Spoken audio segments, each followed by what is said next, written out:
انسان دوستوں، السلام علیکم۔ اللہ کے نام کے ساتھ جس کی رحمت پرجوش اور شفقت رحیمی ابدی ہے۔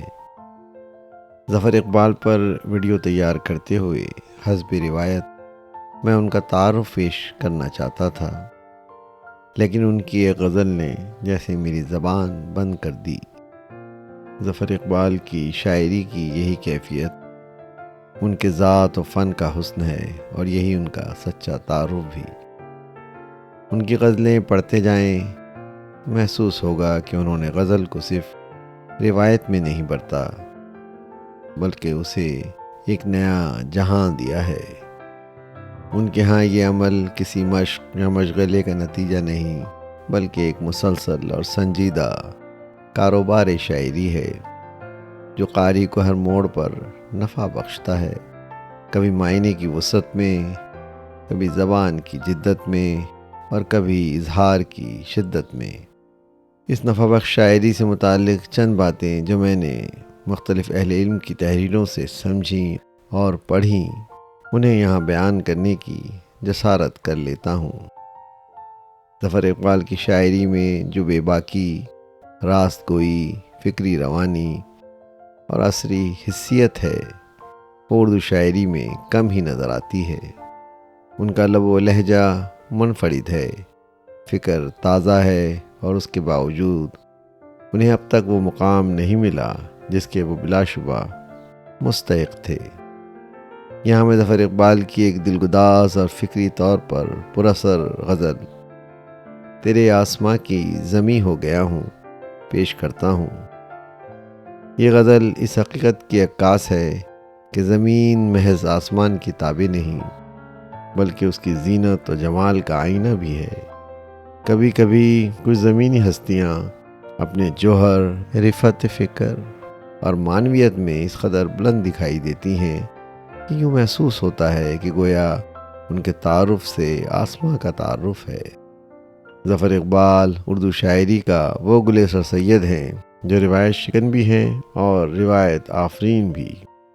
جیسے غالب اردو شعریات کے ایک مستقل تمثیل بن چکے ہیں، ویسے ہی ظفر اقبال اپنے دور کی فکری نبض پر ہاتھ رکھتے ہوئے ایک زندہ استعارہ ہیں۔ فرق صرف یہ ہے کہ غالب کے چاہنے والے ادب شناس تھے، ظفر اقبال کے چاہنے والے کم اور اکثر روایت سے قائف نکلے۔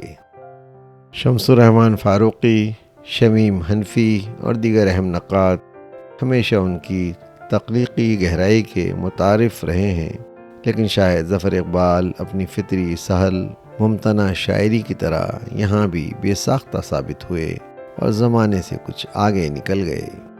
اس غزل کا کلیدی اثر وجود کی بے ثباتی، محبت کی ضد، انا اور عشق کے توازن اور وقت کے تضادات کا بیان ہے۔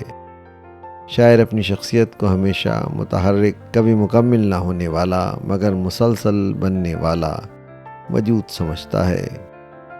بہرکیف گفتگو طویل ہو رہی ہے، اس لیے میں آپ کو ان کی غزل سناتا ہوں۔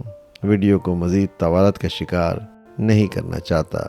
پیش خدمت ہے آپ کی غزل تیرے آسماں کی زمیں ہو گیا ہوں۔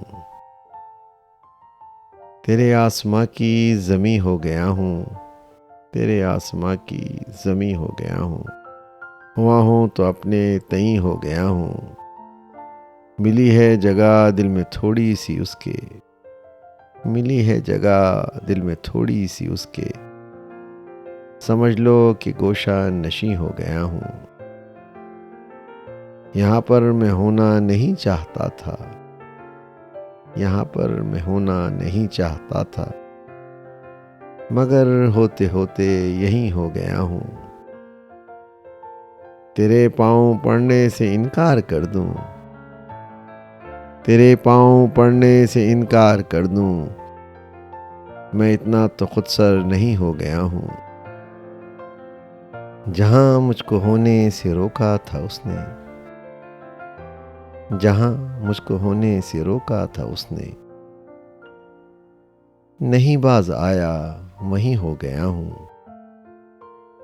مکاں جس کا نقشہ ابھی بن رہا ہے، مکاں جس کا نقشہ ابھی بن رہا ہے، میں فی الحال اس کا مکی ہو گیا ہوں۔ توجہ کا طالب ہوں اس طرح سے بھی، توجہ کا طالب ہوں اس طرح سے بھی، اگر آپ کا نکتہ چین ہو گیا ہوں۔